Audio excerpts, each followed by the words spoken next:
Looks like people are joining in. Folks, welcome. We will get going in just a couple of minutes.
Yo, Hey Ryan. There what's is up? Ryan. Look at that. What's happening? I know the best event on the planet where you don't need to dress up, where you don't Yeah. need Oh, to I've do got to tell you anything. something. I've got to tell you something really funny. Uh-oh. Last evening, Mm-hmm. I was doing a small room, Mm. and my parents decided that they've heard me talk about Clubhouse a lot, and so they decided that they're going to download the app and they're going to attend. And so half an hour before they called me and they asked me if they can download the app. So I sent them the app link, and then 10 minutes before I start, my dad calls me up very sweetly and says, "So, do I need to dress up for this? Because your mom said I have to dress up for this." then I tell them, then I tell them that it's audio only, and they don't quite get it. And then eventually they realize, okay, they don't have to dress up and they can just show up. Right, And right. it's quite Yeah, quite yeah. quite quite quite hilarious. But I think this has happened to multiple people. So I also streamed it on YouTube like we do for this. And one of my friends messaged me saying, "Hey, it says streaming live on YouTube. I'm on YouTube, but I can't see you." So, I Yeah, think this is yeah. it's quite interesting. It's all new. Yeah, yeah. For people listening on YouTube, only audio is streamed, guys. Okay. Yeah. Yeah. So we should also stream this on Facebook. So I streamed yesterday on Facebook as well, and it was quite easy. Steph, we should talk about how we can do that. We can actually stream on LinkedIn, on YouTube, on Facebook as well. Yeah. Yep. Okay, what's up, Tom? Hi, Archie. How are you? Hey, doing well. Good. All right, folks. Should we get going? Yeah, we should start. Okay, awesome. Let's see. So the chatter about this week is about whether performance reviews matter or not, um, and uh, and let's sort of get the definition straight first, I suppose. Performance ratings are the ones that you get every quarter, or every 6 months, or every year, depending on what the company policy is. Right? Every company tends to have some sort of a rubric to say, rubrics like meets expectations and consistently meets expectations, or mostly meets expectations, then exceeds and far exceeds, or does not meet expectations, and certainly there is slight variation in practically every company. And when you finish a quarter or a 6 months or a year, whatever the policy of the BU is, or the company is, or the SVP is, or whatnot, the whole org goes through this massive exercise of trying to attach a number to the last few months of your work. That and obviously with that number comes some words also to say, oh, this is how you meet expectations, or this is how you exceed, or this is how you don't, and such. Um, and once sorry once that is done, The things are filed away. They're recorded in some sort of a performance review software. There are a few popular ones out there like Success Factors or Workday these days, and such. And there are others as well.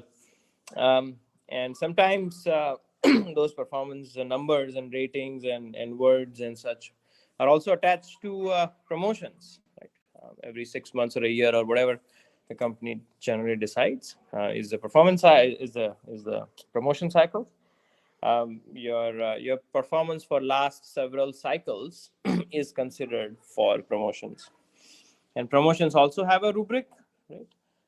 At good companies, the companies that think about this, and such companies of a certain size and companies who think about it, they have some sort of rubrics as well, um, about sort of what each level means. And so I'm very familiar with engineering. So let's say, with an engineering example, rubrics of what a software engineer means, what like a mid-level or software engineer 2 means, or what senior software engineer means, all of that.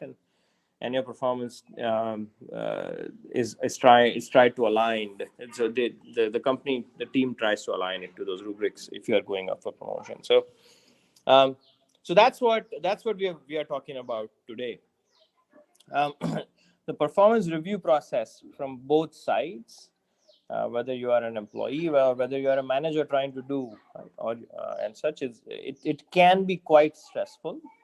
It can be pleasant, it can be stressful, mostly stressful, largely because it's a judgment call, and can have sort of potential long-term implications to this, and depending on the company. So let's see. Let's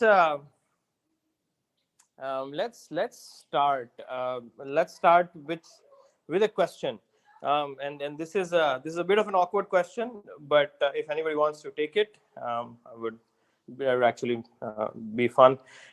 Any of the speakers here, have you ever had a it does not meet expectations review, and why was it? And did you feel like that mattered? Did you and did you sort of come out of it or not, or what happened? You have any experience to share, either personal or you may have given it to someone, because all of you have managed in different capacities in the past. And if you're speaking, please also introduce yourself. It would be awesome if you can learn from where you have been as well. Okay, so I have, but I'm going to wait for somebody else. Okay, Ricky, yeah, go ahead. Yeah, I can Always, start. Ryan. Yeah, go ahead. Yeah, so I have been giving performance reviews for almost 7 years now. I've been managing for 7 years, and of course, in 7 years of experience, you will have folks who will have low performance. So I did give feedback to at least 2 low performers I know of, and not only that, but at some point of time, I had to manage folks out as well. So I had experience on both of them. Um, to your question, like what does it matter me? Yeah, go ahead. There was a question. Yes, like if you gave a low performance to someone, like it did it matter in the end for you as a manager, and how did it matter? Mm-hmm. So it does matter, right? Like at the end of the day, you as a manager do not want any of your folks given low performance. So it does matter. You try to work with them throughout 6 months or whatever your review cycle is to make sure that doesn't happen. We try that best, but at the end of the day, if it does not meet expectations, it does not meet expectations. So initially, like, to be honest, during the start of my career, it did matter a lot, because it is direct emotions, right? People directly have emotions falling out. Like many a times they will say, no, I did not expect this. Why are you giving me this? And then you have to try to explain them. And that's not good, both for a manager as well as for the, person who is getting it. And specifically in the case where you have to manage out, it does matter a lot, and emotionally it does hurt a lot. uh, at some point of time, you probably have to realize that this is not personal, and you just have to take things more, little bit more professionally. And as long as you and your report knows that this is coming, it's a good setup at the end. So from the years of experience, at least I have learned that a good low like if I don't if I'm giving a low performance to someone, they should expect that it's coming, and it should not be a Mm. surprise to them. If it's a Mm. surprise to them, I did not do my job well. And if they already know it's coming, there is less, back and forth during the performance evaluation. I think that's a phenomenal point. Right. They should actually know that it's coming, and if they know that it's coming, then it's less of a shock, and then it's been managed well. So I have actually a couple of interesting experiences, but is there anybody else who wants to go? I want to add just one more point to what Richie said. I completely agree with her. Being on the same page with the person that it is coming does help in that awkward, difficult discussion. There is also the impact on compensation most of the times because of an underperformance. And that's the hardest part to convey, and for the person to understand that after spending almost an year or 6 months, they're not going to get any increase in their compensation. I have found that because recognition comes in different ways, and if the monetary recognition is most important, this messaging is very critical and becomes difficult. So I also would echo the things that the other speakers have said. I would also point out that there are occasionally employees who will talk through the year about how they've not been performing well, and then you have your one-on-ones with them, and you're both talking about how to improve their performance. And then when it comes to review time and you actually give the review and you say that they didn't do very well, then they're shocked. Yep. That was the most intriguing thing I found out of the probably dozen or so low performance ratings that I've had to give. Folks, it'd be awesome if you guys can also introduce yourselves. Radhika, Richie, Kevin. Sure, we can read from your bios as well, but I think a little bit of introduction would actually go a long way. Maybe we start with that, so and just go one by one. Richie, do you mind quickly introducing yourself? Then Tom, Kevin, and then Radhika. Cool. Sure. I was engineering manager at Dropbox till last Friday. I am now full-time mom, and I will be starting my new gig in a month. So Full-time mom is the toughest gig. yes. I was It is about the to toughest make gig. my LinkedIn profile with that. I'm Tom. I've worked at places such as eBay, PayPal, and LinkedIn.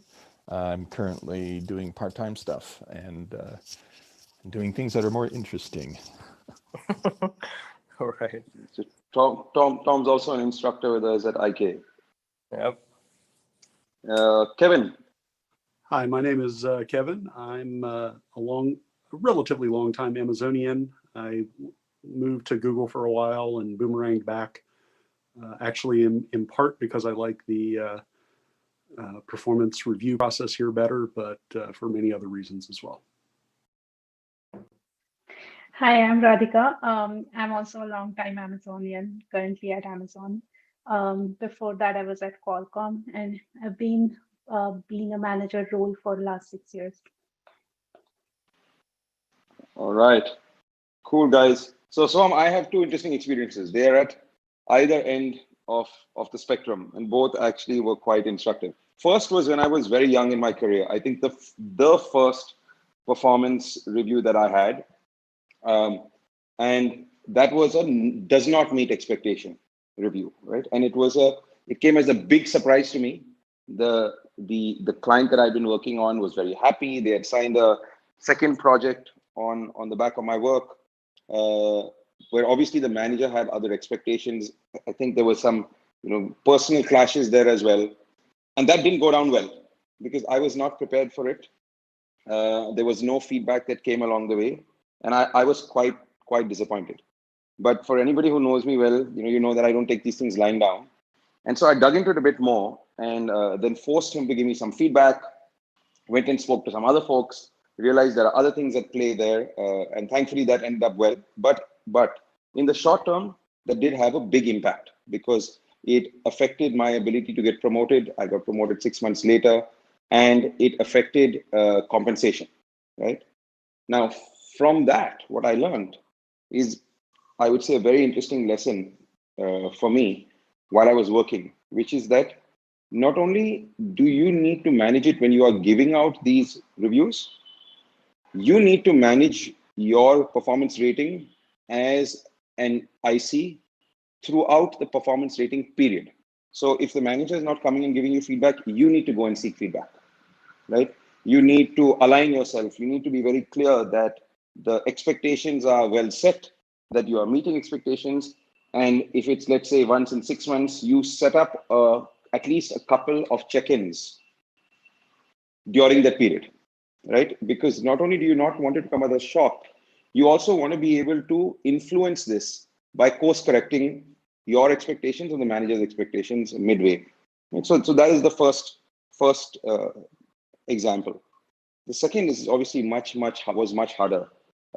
When I took over the large startup that I ran, the startup was going through a bit of a tough time, and so as CEO, I had to take some tough calls in terms of laying off people.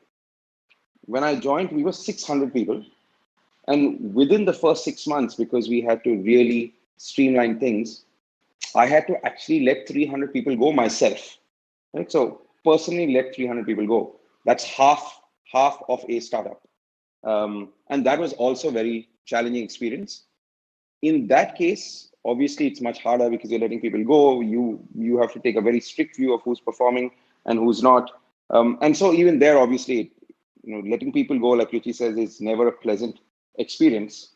But I think having learned from the first time around, the people who were being let go, they knew well in advance that this was coming, and so it made it a lot easier.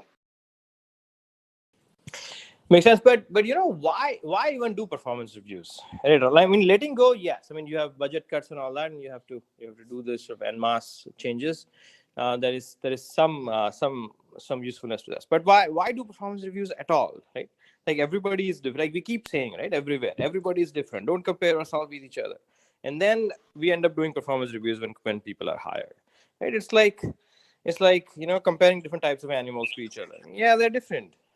But so what's the point? Like how is it even fair to compare in the first place? Right? You give different projects to different people. Different timelines are there, slightly different expectations are there. Sometimes even very different expectations are there, right? And different people have different strengths also. Like why even do that? Why not just completely get away from it and just let it go? Right?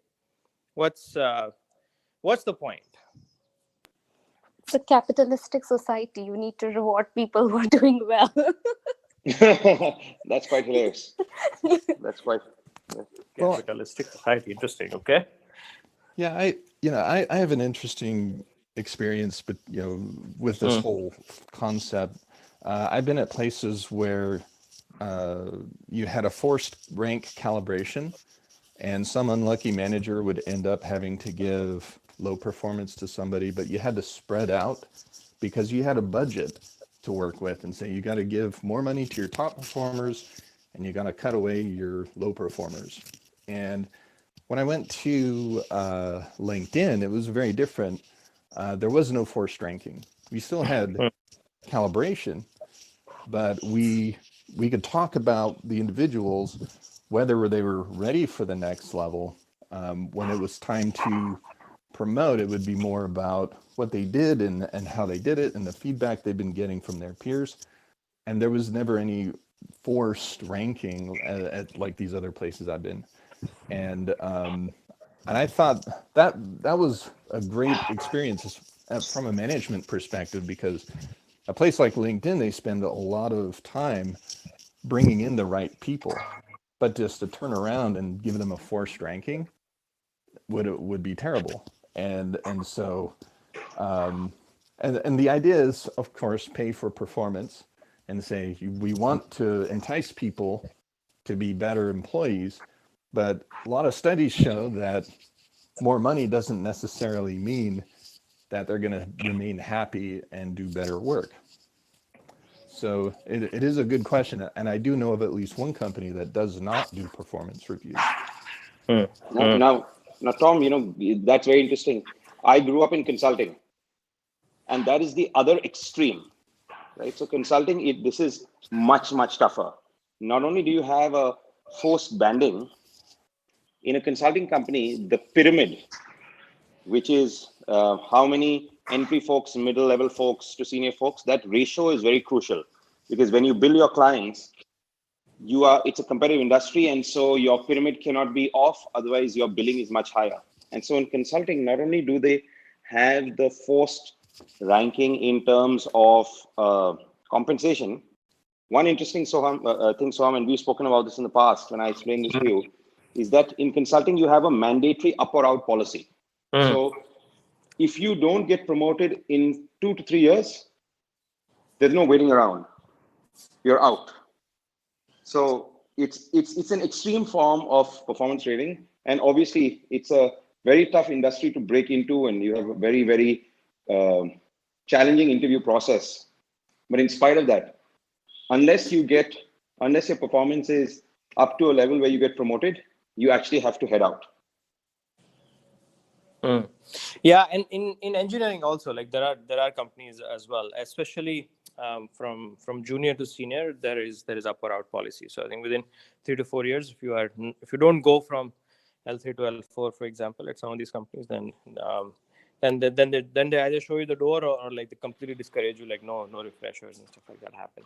Now, I think the reason that this is in place, to your question of why have this at all, is it's actually a tool to manage budgets.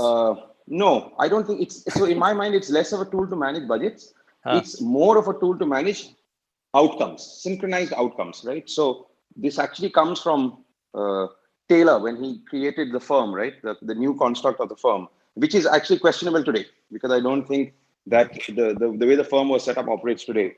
But it is really, to put it very bluntly, it's like a OKR process. It's a way to make sure that your performance is aligned to what the company needs done or your team needs done, and it rolls up all the way to the company. And it's a way of measuring whether you have contributed to that overall construct, right? So that's the other reason, apart from budgets, why this is in place. But see, is there any level of objectivity to this, right? It's a performance review, right? Say you give me a performance review, so you meet expectations, right? That's not just a reflection of Soham. That's a reflection of your expectations and what I have done, right? So it's a performance review. That number is attached to a pair. Isn't attached to the individual. I think many people make this mistake. They think it is attached to you. It's not attached to you. It is attached to your manager and you, right? That pair. You could go somewhere else and that number could be completely different, or you have a different manager and that number could be completely different for the same project, right? Also. I disagree with you if there are good processes to counter that. So that is an initial bias. But if you go through counteracting processes and you actually, with humility, enter the calibration process, then there's much less of that effect. Sure, that effect will exist because we're all human, but you can mitigate a lot of it. And to the earlier question of why calibrate at all? Why give reviews at all? I take the very simple approach that it's to counteract the bad interview processes. Interesting. That's a very interesting point. Yeah, I was actually going to say you just have to take care of it in the interview process. Like why bother about that afterwards? But you're right. Interview processes are not perfect, and some checks and balances. I don't think you can take care of it in the interview process, right? If you take the consulting example, they hire the best people from the best colleges. The system just doesn't allow it. You have to weed people out, and people change, right? Even if you hire the best people when you go in, not everybody stays as motivated. Not everybody can step up, right? And roles change, and people may or may not change. Yeah. And one thing like on top of it is many companies these days have very, like I think Kevin mentioned, processes, right?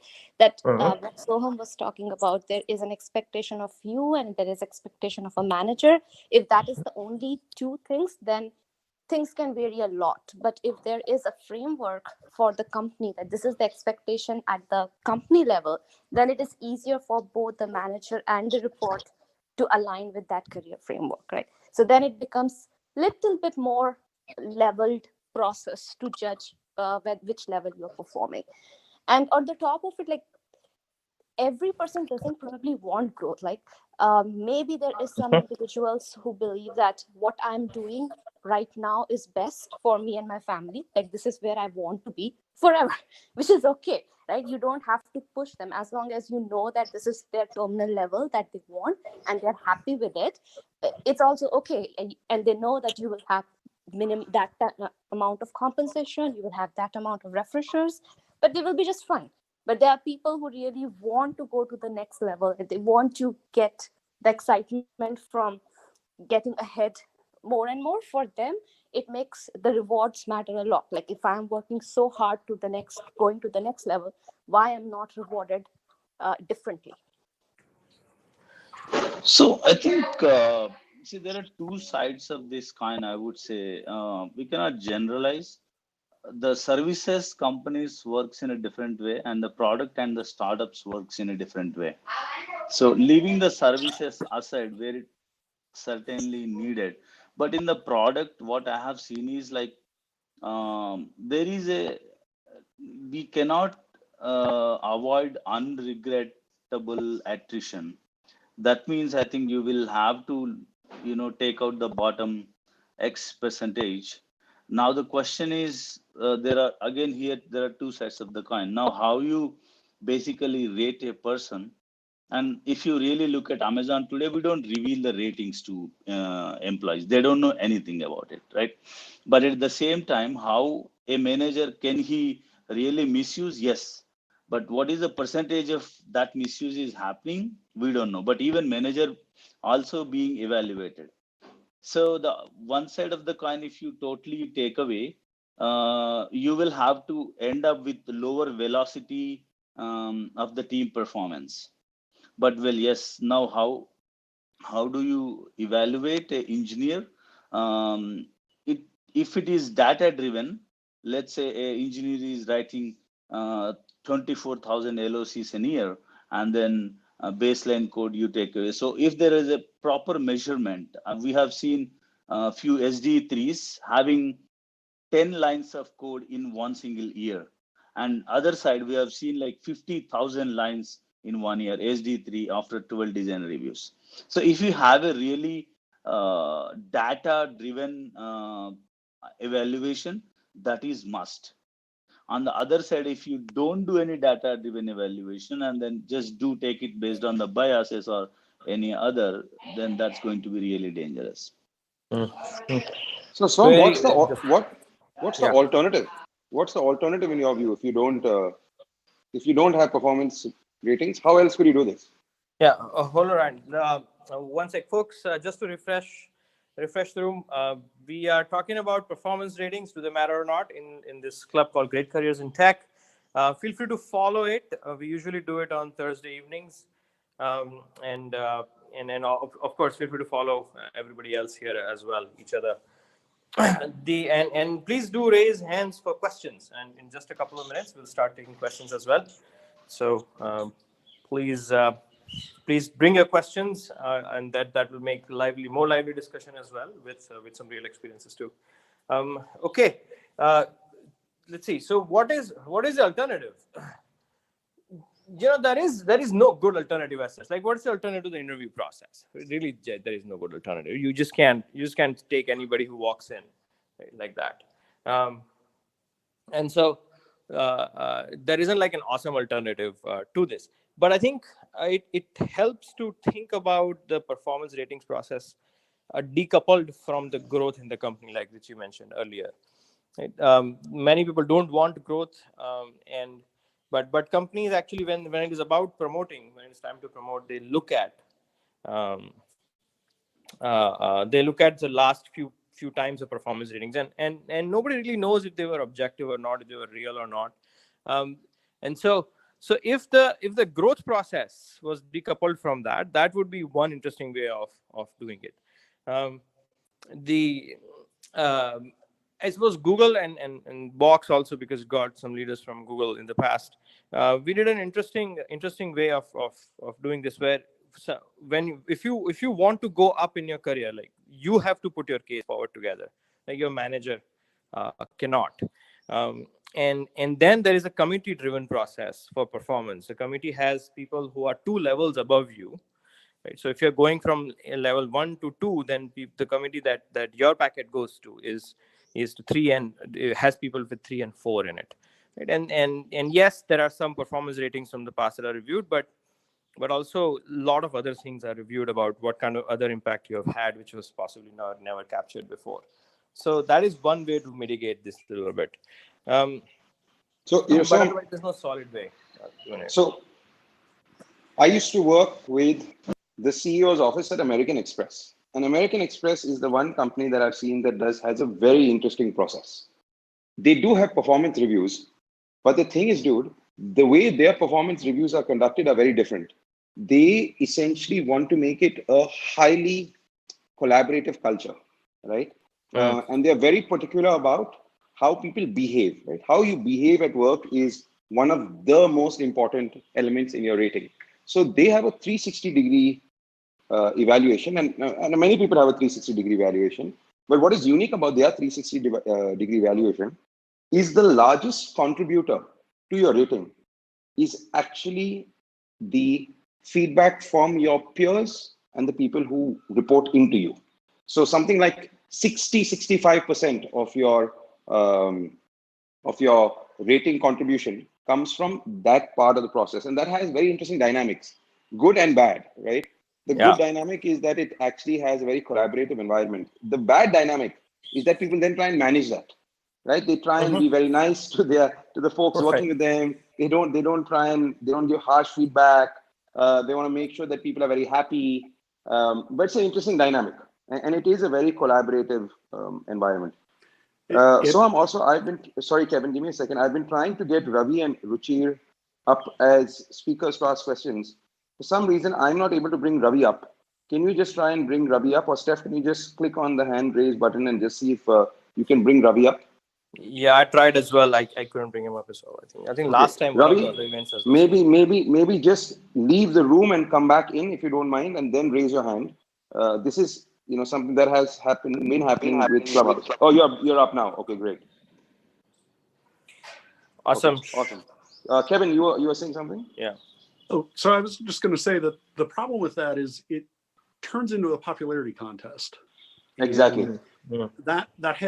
It's completely disconnected from the actual success of your job, or maybe not entirely disconnected, but largely disconnected, and much more about politics and popularity. And that is exactly what happens. That is exactly what happens, which is why I'm not sure I'm a fan, but that is exactly the outcome that it leads to. Yeah, even Kevin, though, even calibration meetings are a bit weird, right? Like the calibration meetings that I've been in, and maybe it was a growing company, so we didn't have all the processes set, but the calibration meetings I've been in, like lots of subjective evaluations, right? Somebody says, "Oh, this person exceeded expectations," and this other person would say, "No, they didn't, because this was an easy project." Now, who was to say what was an easy project and what happened and what not? Right? Like, isn't that also like completely the same? It doesn't really serve that purpose either, no? So I will agree with you that there is subjectivity there, but if I were to compare that to conversations that we have at Amazon, it would, managers are competitive with each other, and we have to justify our ratings. And I would then challenge you to prove the complexity of your project, and you would have to explain details. And then I would give a comparison project, and I would say, well, this was the project that I gave, and I rated X. How does yours compare to that? Yeah, I would fully agree with Kevin Soham. I think it's if employees drive the promotional process, then it will totally derail the goal of the company. So as Kevin said in Amazon, it's like not even the feedback comes from one particular individuals. We take 50% from the tech people, 25% are X from the product managers who interact with them, and the other 25 comes from the direct customers who they deal with. So like you have a perspective of how a particular engineer is doing. It's not only the feedback does not come with one on same team, but we also talk to all the stakeholder teams who actually interacted with this engineer. And once the process is done, it's not just a manager decides, neither it's senior manager decides. As Kevin stated, there's like a 10-member panel, it's not even one, Mm, and the director mm, gets involved, and everybody can challenge your assumptions or your what you write in the doc. And then they do not necessarily, I go to reviews and I personally open that engineers CR reviews, that engineers bugs report. It's not that mm. simple. I mean, people just blindly give it. No, that's not true. I myself have rejected almost 6 promotions, and in fact everybody, the whole panel agreed, because there wasn't enough sufficient on the design. And then we also look at how the design that you make in the air, right? That's not right. So we see the design, and that exactly reflected in your production environment code. It's not even you just write a code and you're gone. No. So we evaluate that complete throughout cycle, whether the customers are using, and what is the deviation between your design and the coding. So if you really follow a thorough review, I'm not saying Amazon does not have some issues. They do still have, but kind of, if we follow the process, and it's definitely better manager driven rather than employee driven. So, but are you also saying that if that when you get a packet for promotion and you Hmm. look at the ratings from the past, right, you ignore those ratings, or is that just one data point in your, and you do the research again yourself, or you just sort of rely just on that those ratings, and so if you So rely on those ratings for whatever, right, like how do you know that those ratings were good, because they could have been from last 6 months, a year, 2 years, right, 3 years, and such. no, we do it like every 6 months. I think broadly people do it 6 months, and then we take it to the. I think few teams do not follow that in Amazon, but we do like 2 months, 2 years, 2 cycles in a year. And the first cycle is not known to the engineer, but the major cycle which follows in January, December cycle, that is known. But we don't reveal those. We don't have a number system, but I don't know how much I can disclose in the public forum. So, but we don't, we Right. have a different area. We have a range, or we have just some, acronym attached to it. And then, of course, I wouldn't say your package is 100% dependent on that thing, but I would say significant portion. And then I don't know Right. if I can reveal many details there. Yeah. So, Sam, Right. I think that, sorry, complete your point. I was going to say something different. No, just I think to Kevin's thing earlier as well, and Raj's also. So if the performance ratings are a part of the promotion process, right? Sometimes it is just the entry ticket to the promotion process, and sometimes it is the part of the promotion process and such. Then whatever thoroughness you apply to the promotion process, I mean, as long as you let yourself be influenced by the past ratings of the person, right, and there is still quite a bit of subjectivity is what my submission is, because you have to you have to trust those ratings that have been given by different teams at different times and different managers, and assume that those have been done very thoroughly with process and objective way, which just seems very difficult to sort of pull off as Yeah, such. But yeah. anyway. Just to If I just to answer your question, so I think at least in Amazon, I have not seen like those are totally decoupled. I think somebody can disagree with me. Sometimes it may happen, but performance is nothing to do with your career upgrade. Career upgrade can happen any quarter. The performance happens only at the prescribed thing. So those are two different things actually. So Interesting. performance Razi? reviews, Sometimes uh, I, Yeah. can I just finish something? Yes, The Radhika. Yeah, performance, Radhika, go for it. yeah, the performance reviews are for the current level. And when we are, at least I'm speaking for Amazon, when we are looking at the promotion, we are looking at how this particular person is operating consistently at a higher level. So there is a different lens applied to these two processes. There is possibility that performance review could be mid-tier, but the person is still being promoted or is up for promotion because he has raised the bar along a lot of leadership principles and impact and influence is there, but he's still been outshined by some other person on the team at that level in a particular project. I mean, I've seen those extremes, but I don't quite agree that performance review, uh, because they are meant for a different purpose, right? Promotion doc has much more data from previous years and multiple projects than performance reviews only for that 1 year period. Yeah, so I think my thought process is slightly different. So when we are promoting, we do look at sustainability, right?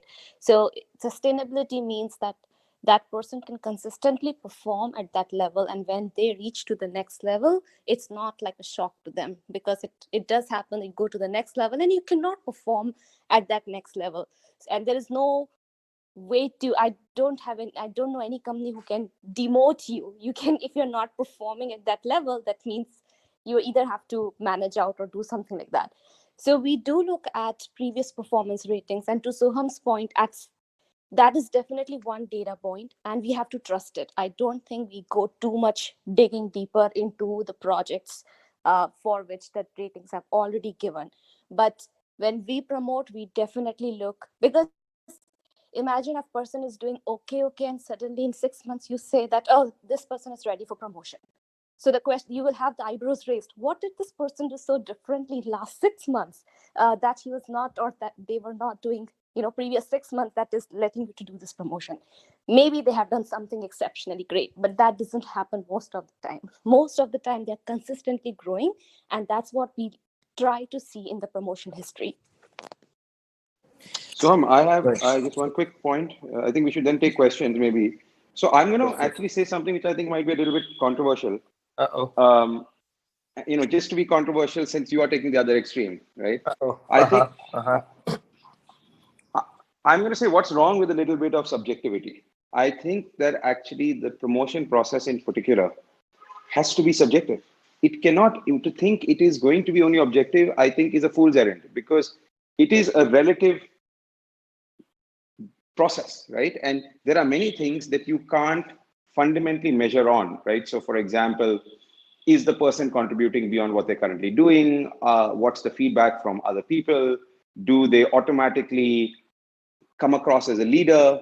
Very often when you get promoted, the skills required at the level you're going to are not fundamentally the same as the skills that you need in the level that you were before that, especially if you're entering management. So some level of subjectivity, in my view, actually makes this process better. Now, obviously, it's a question of what level of subjectivity and how do you cut that down. But trying to make something like this completely objective, in my view, would actually not work. Like, you have to keep some level of subjectivity in the process. So, Ran, I think that depends on in department to department, right? If it is a purely engineering department, I would totally disagree with you. But if it is like product marketing, sales, sales at some level, yes. But like, a product manager, yes, I think there has to be a subjectivity because you can't measure up everything. No, so I'm going to disagree with you, Raj. Yeah. Okay. Great. Good. So Yeah. So we've got like, Kevin we're and at the Ryan in same the blue. company, and I definitely disagree with your opinion of engineering. It is not a purely objective thing. There is a lot of subjectivity in the engineering world, and like, if I were to only measure SDEs by lines of code per year, I would be a really terrible manager. Like, there are many other important things. The same as if I measured the code quality exclusively by line coverage. There are many other important things. So I think some subjectivity is good. And to Ryan's point, often that's the only way people get an opportunity that they might not have otherwise gotten. It is a matter of making sure that we calibrate our subjectivity and attempt to remove bias from our subjectivity. But I think some matter of business judgment is crucial.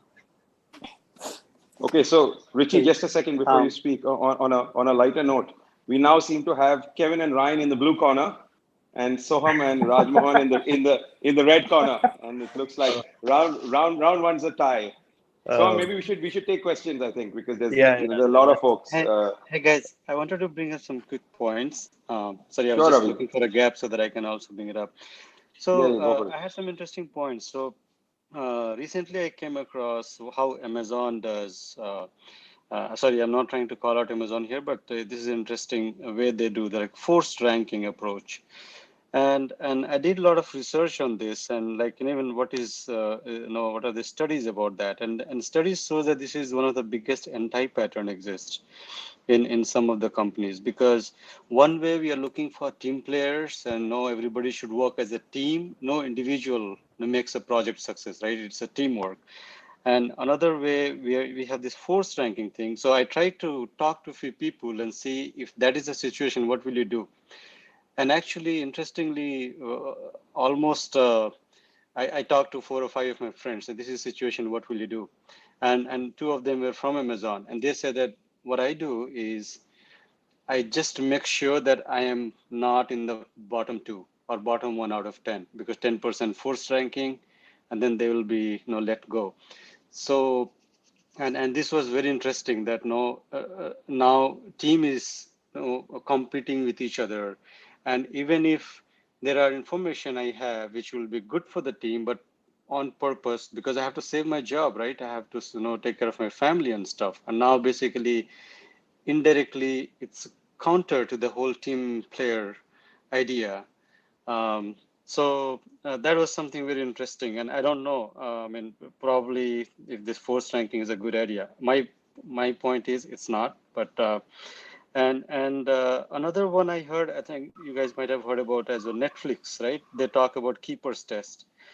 There, basically, to me, it sounds like it's uh, what is a fear-based motivation, because how do you provide psychological safety to I can talk to your that. I spent 4 years your at team? Netflix. Because oh, that will be interesting to hear from you.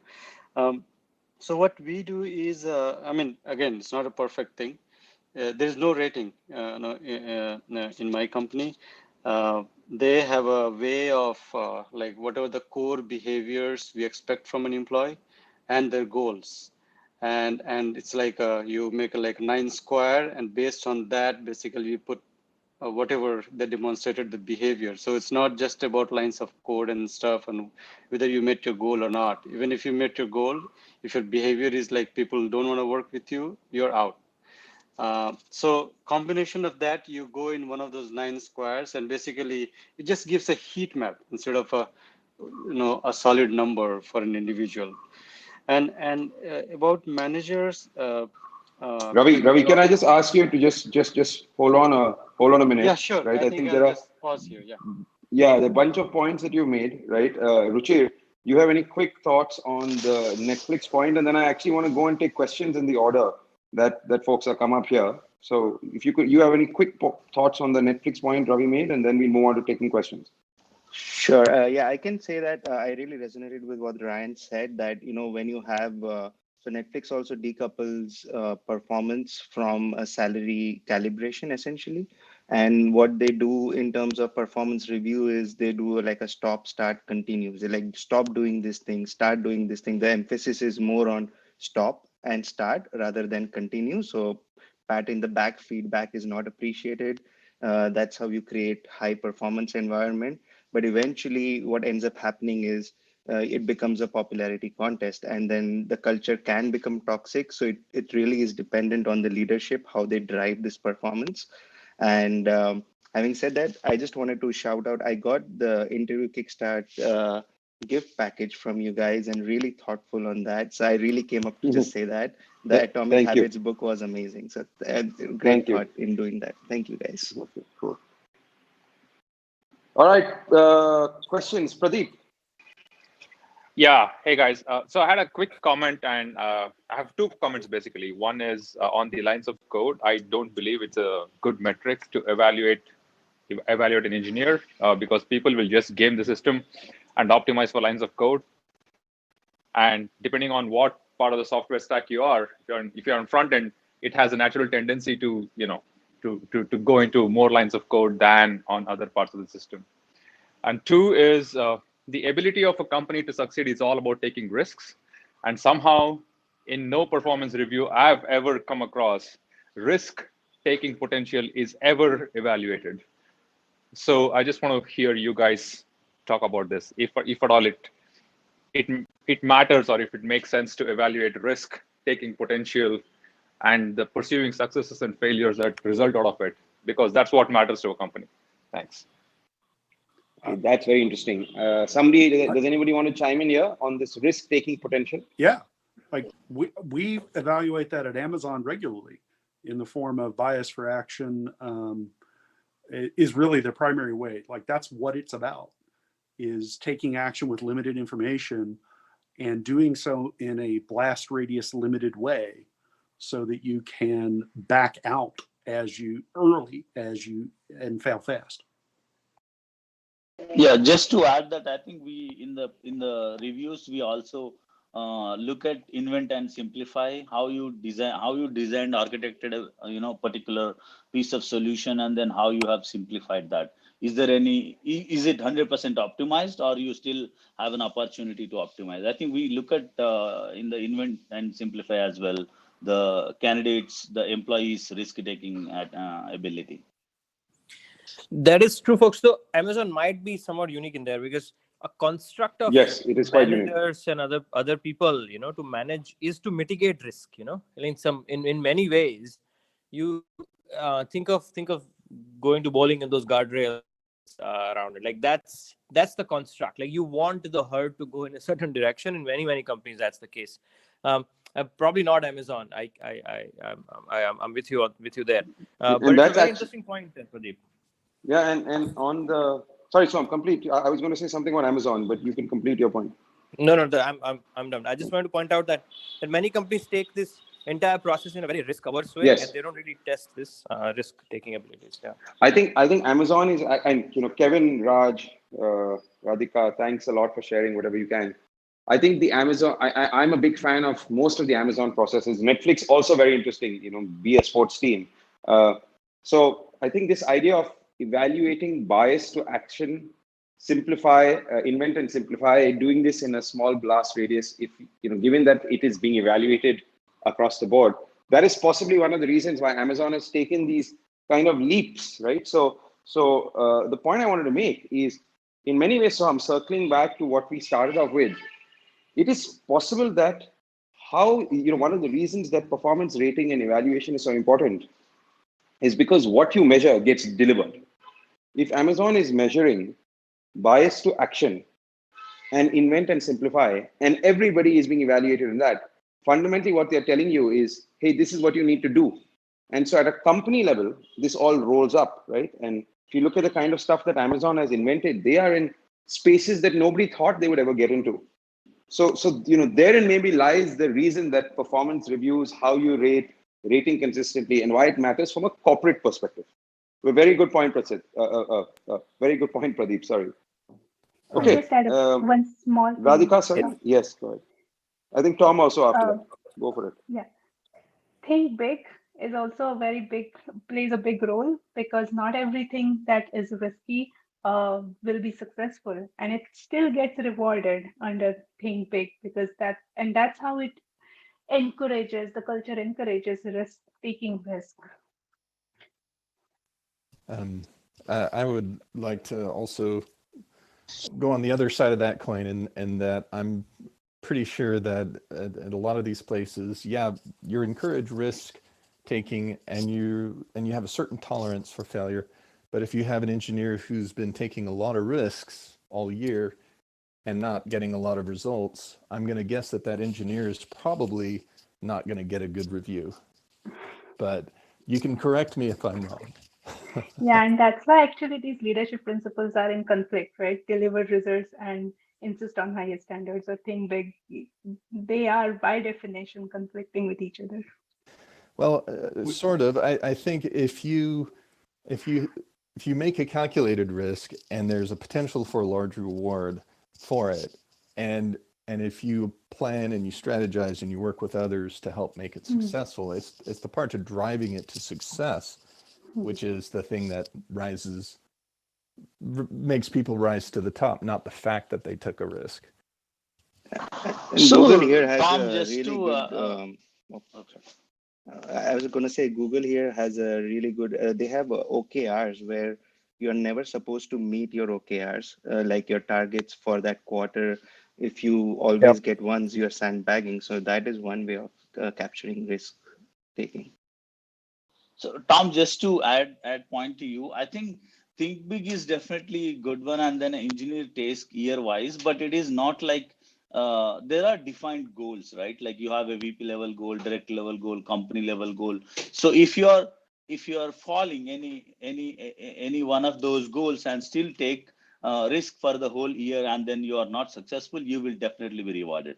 But if it is like you're working on something which is non-goal oriented and it is not resulting company in any benefit, then that is where the subjectivity comes in.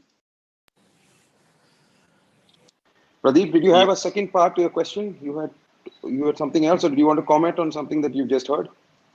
No, I think I have a comment. I think what I implied was that definitely risk taking without results is certainly a recipe for disaster, right? If you just let people like give them message out that please take risks and don't worry about results, that won't fly. So I'm with Tom on this, that unless you're taking risks and bringing results towards the company's goal, I don't think it really matters. But I think Amazon has nailed it, and so have other companies. But I think I got my answers. Thank you.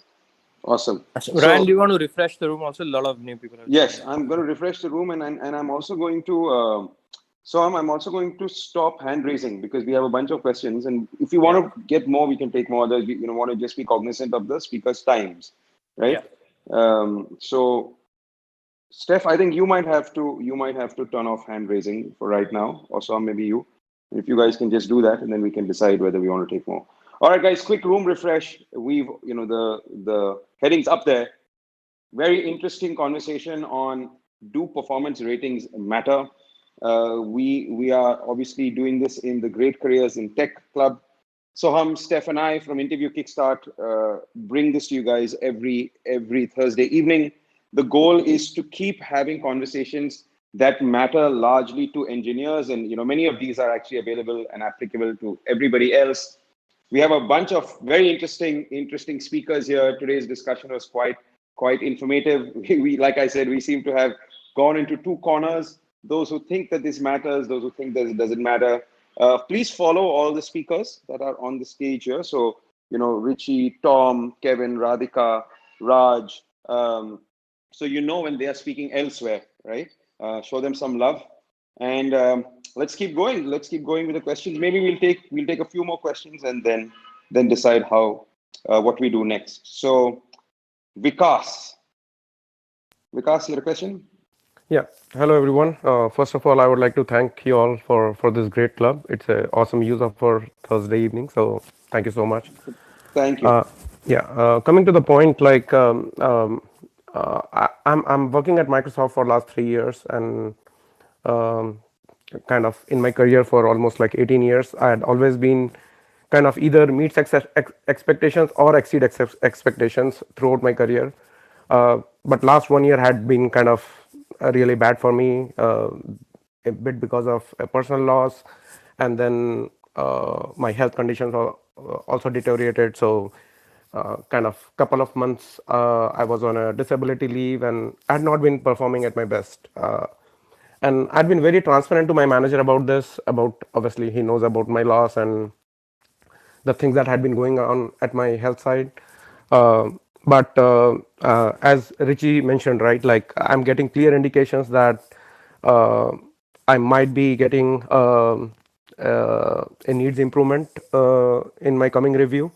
Kind of, I hear a couple of things from my manager. On one side, obviously, he sympathizes on my situation, but on the other side, he always talks about either bringing HR or kind of talking about my performance. So I think as of now, I'm very clear that my next review, I'll at least he had given me enough indications about that I'll be getting a needs improvement, which is the first time in my life that I'll be on this side of the boundary.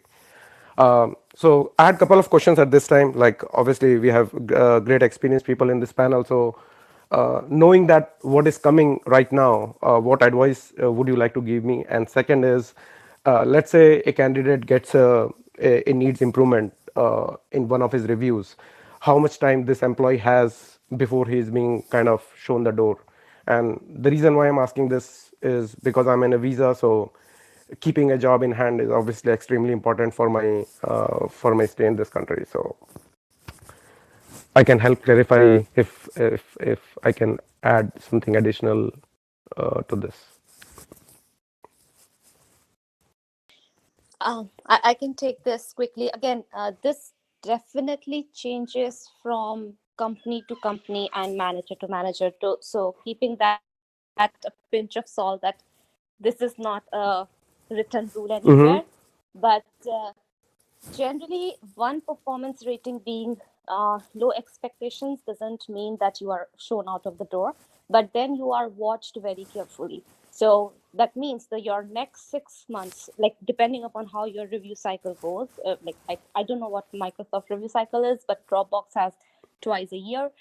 So depending upon what your next review cycle is, if in next 6 months also you are getting a needs improvement, that's a clear indication that something is gonna go bad, either during that review cycle or in coming months.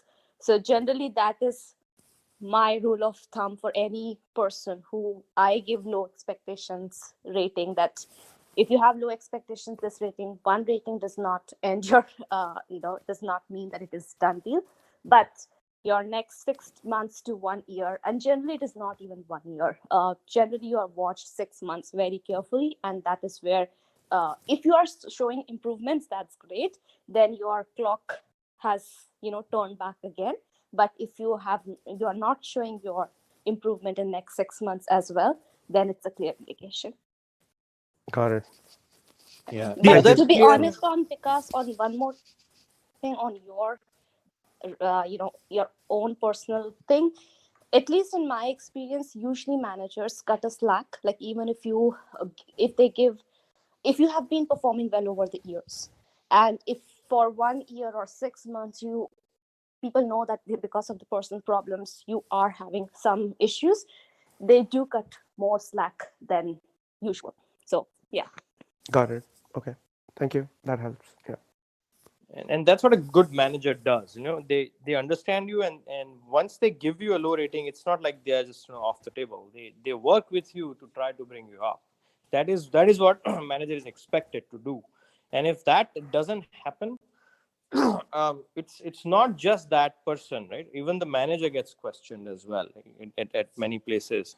Were you not able to bring them up, and why? Like there has to be a proper thesis around it. And if you retain that person twice, like Richie said, that is possibly the maximum that you can go.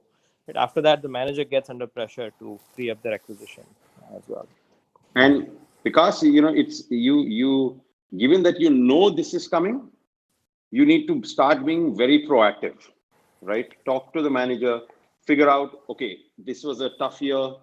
What do I need to do in the next 6 months, or figure it out yourself. Don't wait for the rating to start coming in and then do it. Get very proactive now. Got it, Ryan. Yeah. I'm going to give you one more anecdote that might make you feel a little better. So I'm allowed to share this because the employee that it applies to told me I was allowed to share this story. So I had an employee who was transferred to me, and the review period was the time prior to coming to me. And so he came to me already with his needs improvement. Let's go through an improvement plan. And so I had to do the plan. And this employee got turned around and got a promo at the end of the year. So a needs improvement rating is not by any stretch the end of the world. Got it. And That's this is really where very encouraging. subjectivity helps. You see, this is where subjectivity helps. If that person was with Kevin, he could turn himself around, or she could turn herself around. It's possible that the same person couldn't have turned themselves around with a different manager. But So yeah. So because when I told the story upfront, this is exactly what happened to me. When I got a needs improvement in my first review, I was so pissed off with the manager.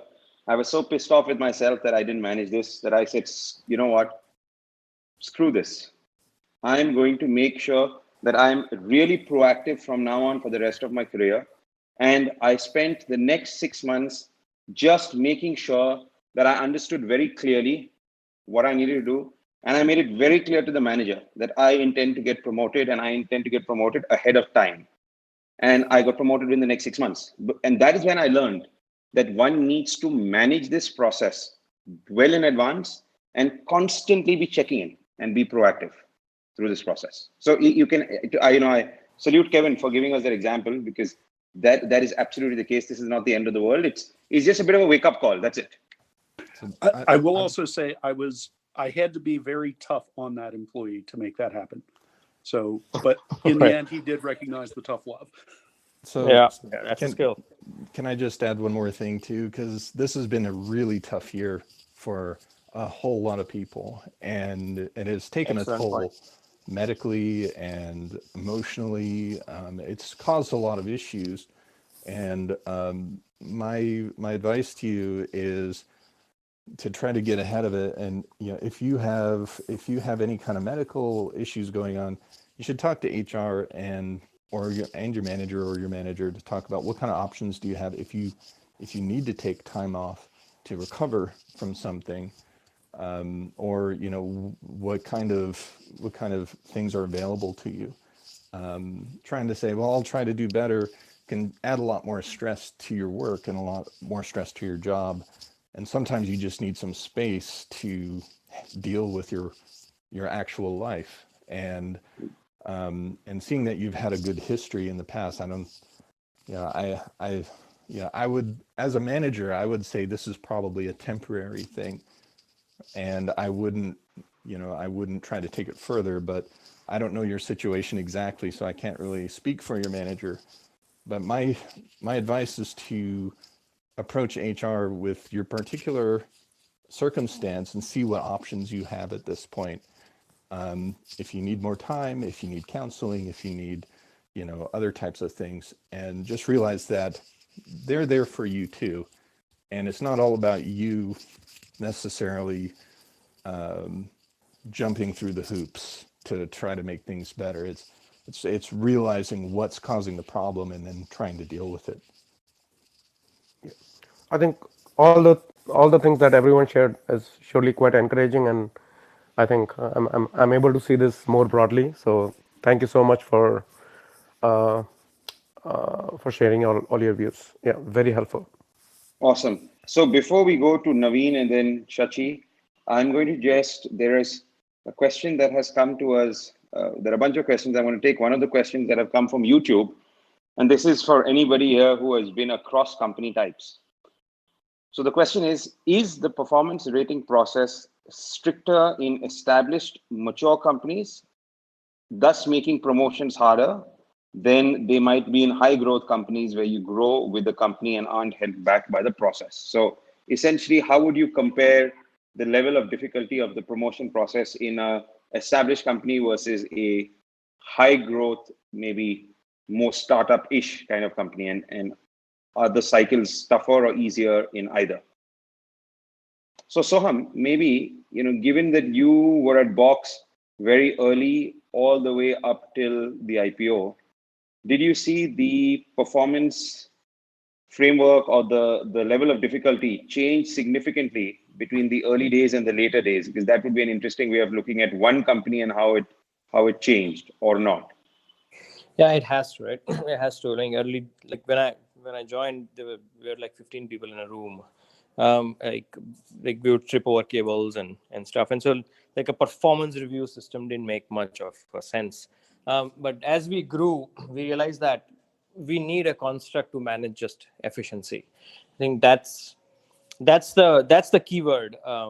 Efficiency is just the keyword. I'm completely with Kevin that it's a counterbalance to interview process. But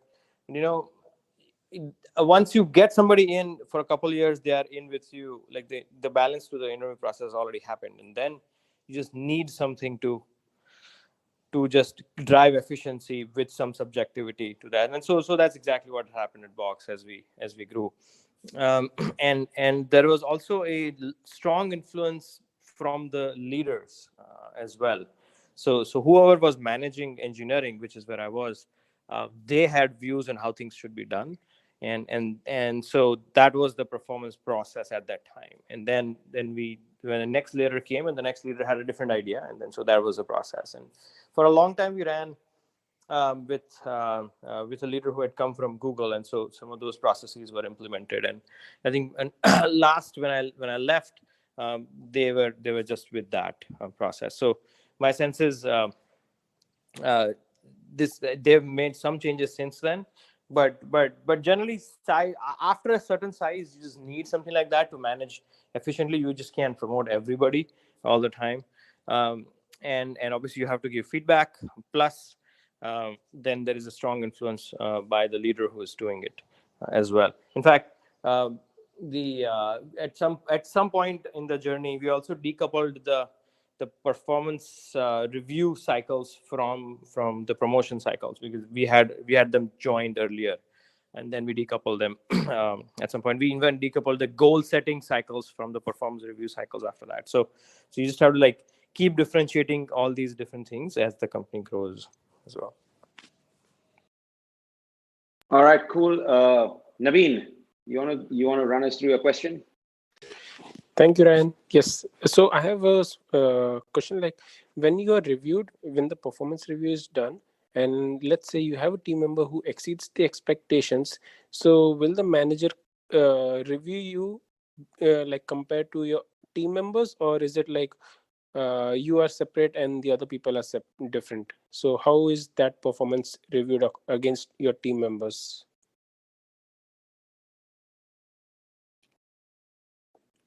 Hello? Yeah. No, we're Yeah, here. We're just hoping that somebody would take it. But Kevin, do you want to take this? I think explaining maybe the curve versus not curve.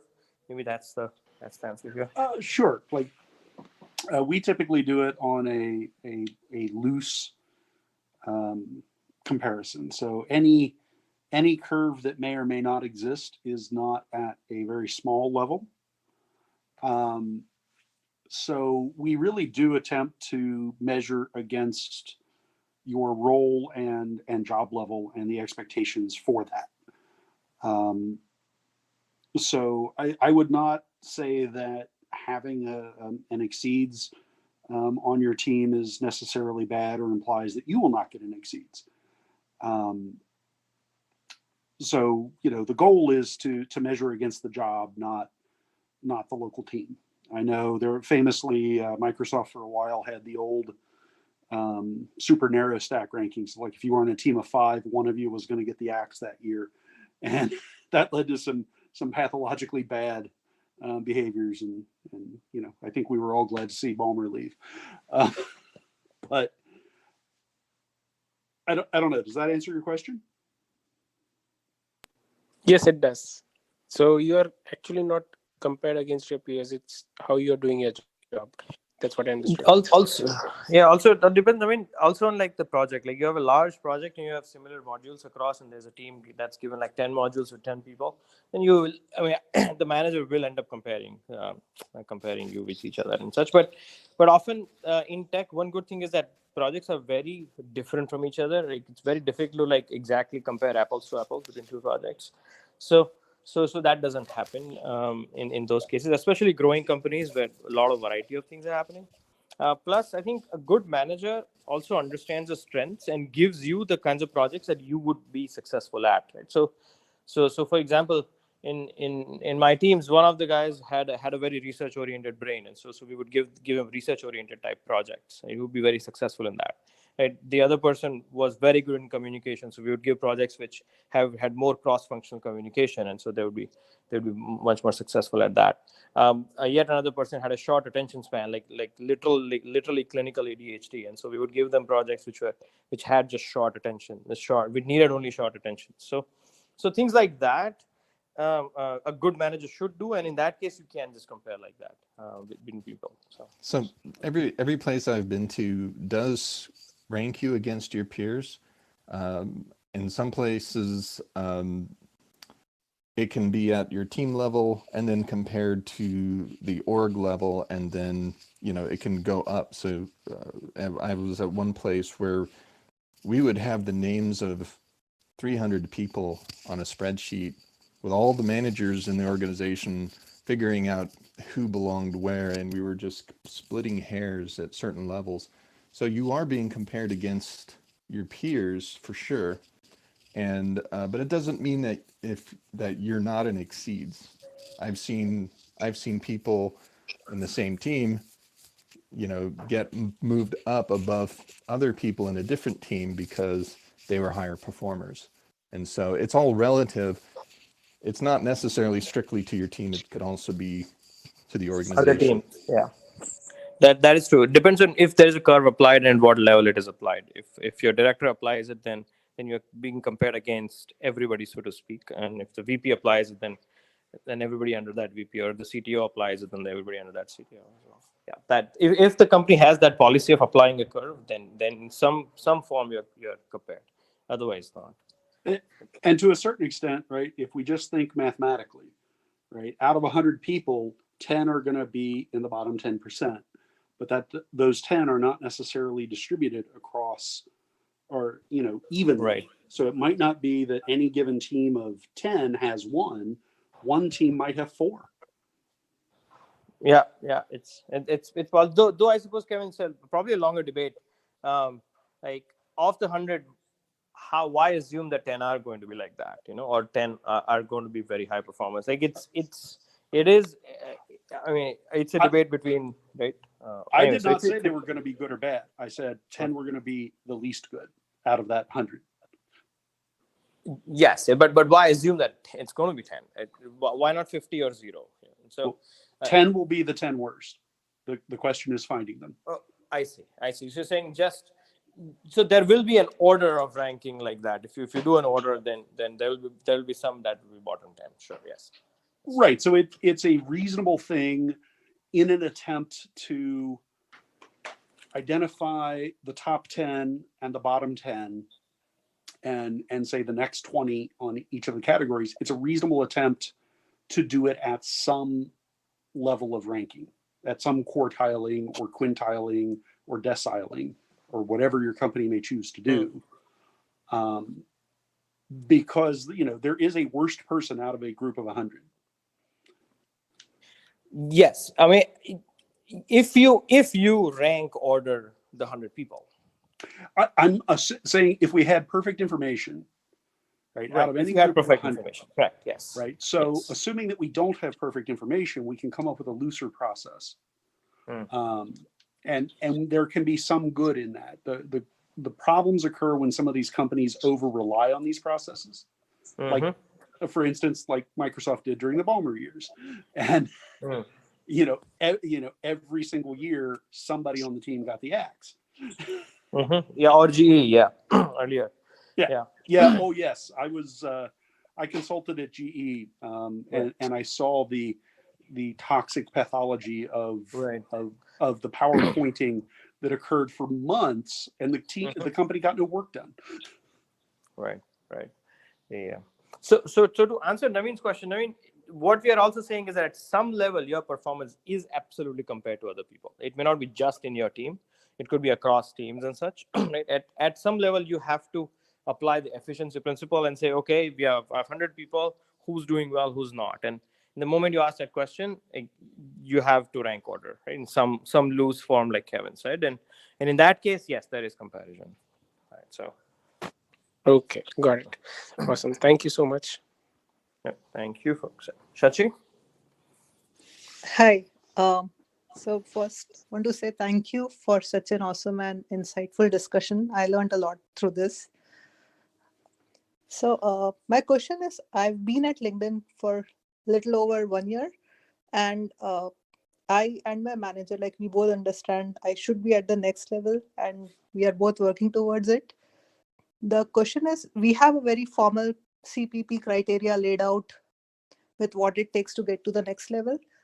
It just feels like to me a lot of check boxes which needs to be filled in. Everyone have different strengths. So the question is like both ways.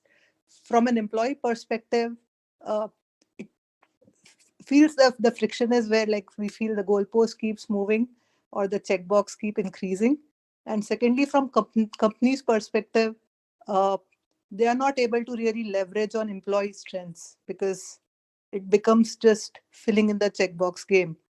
So any advice for me and how to strike that right balance? I know this has been worked on, but I would love to hear the thoughts. Okay, so coming from LinkedIn, I'll be the first to talk. First of all, it's not a checklist. It's not a fill in the blank, and that's they don't want the process to be a checklist, because if you had a checklist, then everybody could show that they met the checklist. But the problem is that the work is complex and you can't promote everybody at the same time. Now, what they now I'm guessing, is this from software engineer to senior software engineer? Is that correct? This is actually senior software to staff where Okay, so this is the big leap. The staff engineer role Yeah, is that's a big considered, effect. it's considered a leadership role, staff. And Yes. there's this bar, that this line that they're trying to hold to always make sure that the staff engineers are people who are also ready potentially for management. There's like this, it's the entry level for management. And so it's not just about checking the boxes and saying, I did this project, I did that project, people like me, I have, you know, I'm a hard worker. That stuff doesn't really apply when you start going into the staff level. What happens in the staff level is you're judged by the staff engineers and the senior staff engineers. These are the gatekeepers to that level. And what you need to show is, well, you need to get to know them very well, make friends, not just friends, but colleagues, share your ideas, show them you have ideas, show them that you have leadership qualities, that you will be an example for the software engineers and the senior software engineers to follow, that they can go to advice for. That's really, that LinkedIn, I was, you know, we had the packets, but mostly they were reviewed by the technical leadership team to see who was ready for the job, because they didn't want to promote anybody into that level that would struggle really hard in that role. And so yeah, so I would give it time. It's been a year. It takes a while. It takes Yes, I agree. No, 2 or I'm 3. keeping my patience, but I see it's even in this year, I don't see, like, I agree. And I think thank you for that piece of advice. I'm getting the same, that build more relations. That's the key. Yeah, But that's part of it. yeah, but You then also have to isn't it just, like we are all leveraging on each other's strengths, including me and the company? yes. So I think it applies same in our company as well. So the levels from L1, L3 to L4, L4 to L5, L6 to L7 have a different job level guidelines. And the point is why it takes, and there are stringent guidelines move from L5 to L6, L6 to L7, is your blast radius and your impact on the company, right? Which are making like huge billions of dollars is totally high. So a L6 SDE, when he's moving from L7, he is supposed to make an architecture which runs for like hundreds of teams. And if he make a wrong architecture and we go to production, and then if we have any impact on the downtime, impact on the scaling, then it's going to have a huge impact. And if it is not a two-way door, then it's going to be really, really tough. So I think based on those criteria as well, it depends. Yeah, agreed. Thank you. And Shaji, yes, you're absolutely right that company needs to leverage strengths and such. It not every manager, every group of managers can see strengths. Half of the onus is also on us to show our strengths, like Tom had said earlier. One also has to like go out of the comfort zone and try and develop strengths as well. Right now, the leveling exists, right, to show the world that this is what we need, right, as a company. And if somebody is not promoted from level A to level B, generally what the company is saying is that the value that is coming from that employee at that level is all that we can see, right? And if the employee chooses to leave, right, that is okay. We will find somebody else at the same level, at the same comp, right? So like that's the statement on it. So your value perception, right, needs to change for the next level. And that might just mean going out of the comfort zone multiple times a day, right? And for sustained weeks and months together, right, for it. And that's when it will happen. I'm not sure if that's exactly what you're looking for, but I think hopefully it's Yeah. useful. No, I agree. And I think that's the path I'm on. And I somehow get that feeling that goalpost keeps moving. But yes, I need to have more patience and keep on that path for a while. Yes, just keep on that. Like Tom said, this leap from senior to staff is a major leap, and you just have to continue to double down on it, right, without worrying about the goalpost. Right, and the goalpost will come to you at one point. You just keep performing on that. So I suspect the goalpost is not actually moving. I suspect that they were trying not to overwhelm you by only showing you part of it from the beginning. Yeah, I meant like if you have ownership or if you deliver 2 projects, then the number bumps up. That's what I meant. Like usually if, there isn't a magic number like that. So I think as a manager, I have used those numbers around also, but the intent is not like say 2 projects and you're done, like that. The intent is that you should have some projects, and in those projects one should be performing at a staff level. I think that's usually the case. And if you feel like you have been performing at that level, then I think it's a question of just sitting down and line by line in the rubric to say, against this is how I did. What do you think I should have done instead? Right. Going into the details will address some of that, to Kevin's point. Yep. Thank you. Yeah, I'll just add one more point here. Just delivering projects is one thing, but what types of decisions you are making also matters a lot when you go from senior to staff. I have seen people who get points saying no to the projects because they clearly state that this is a no-go because of ABC reasons. So it's not that you are doing the project and then only showing that you have the caliber to reach the level, but also making right decisions at the right point when everyone, and if you have to stand against the crowd, that also helps you bring that mastery of craft in you and have others see about you that yes, you have in it to go to the next level. The two, and I think if I remember right, Amazon has a principle that says leaders are mostly right? Isn't that, Kevin, Raj, Radhika? Yes, it's our right a lot. We call it as a right a lot.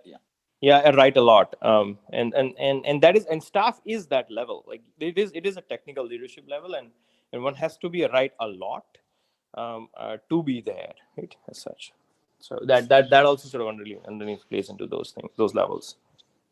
All right, so I'm going to just be conscious of time. I think we need to wrap up. Couple of quick things, guys. To start off with, I think everybody here exceeded expectations significantly. So well done, everybody. Crazy. On a scale of 1 to 4, you guys were a 20. So it was superb to have all of you here. Richie, Tom, Kevin, Radhika, Raj. Thank you so much for being here. Soham, you have to be you were probably a meets expectation. So, but the others compensated, right? Very good. Compensated. Good. Good. Now I know I'm glad you took. measured. I'm glad you know you took the feedback well. You should have managed it with me through the process. All right, guys, this was really good fun. Thank you all for being here. Join us next week, right? Same time. Next week is actually it's a topic that I think everybody has something to gain from. It's a much broader topic, and I think the area we're going to talk about is how do you go about improving your coding skills, right? So it's a generic topic, and we'll try and see what angle we can take. But that's likely to be next week's topic. Next Thursday, we will see you all then. Please follow the club, follow the speakers, follow the moderators, so you know when things are set up and you know when to join. All right, folks, have a good evening. Cheers. Bye. Good night. Thank you, everybody. Bye. Good night, everyone. Bye. Good night.